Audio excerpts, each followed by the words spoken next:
国道1号路南197公里处的彰化路段，经中道发生7台车弄做伙车祸，其中2台已经冒起变形啊！救援人员将2位民众送病院，其中1位修路车驾驶不幸过往。这场车祸呢，也害后壁塌7公里长，事故原因佫需要调查。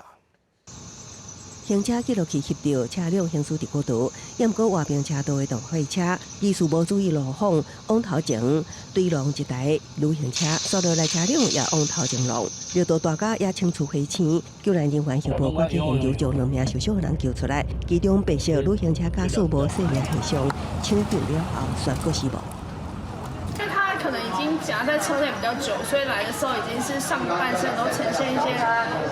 发汗啊、窒息的情况。 代志发生伫车高中道国道1号路南197公里的彰化路段，3台大货车甲4台小型车弄做一堆，其中2台轿车互夹成废铁，警车出动破坏器材，也毋过车体扭曲严重，救援困难。2台小客车内部人员受困，然后1台比较严重，1台也是半毁掉。那我们是目前就是去成功将人拿出后，目前有1名欧卡的患者。根据警方调查，迄当时彰化交流道车流量大。 外侧车道出现塞车，车拢放慢速度，也毋过大货车技术无注意到头前的状况，失控往头前对撞。撞击停等在辅助车道一部自小客，还有一部自小客货及大货车，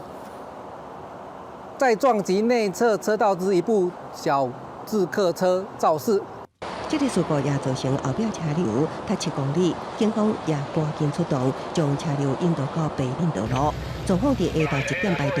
那确实事发原因，也有待警方进一步厘清，记者综合报道。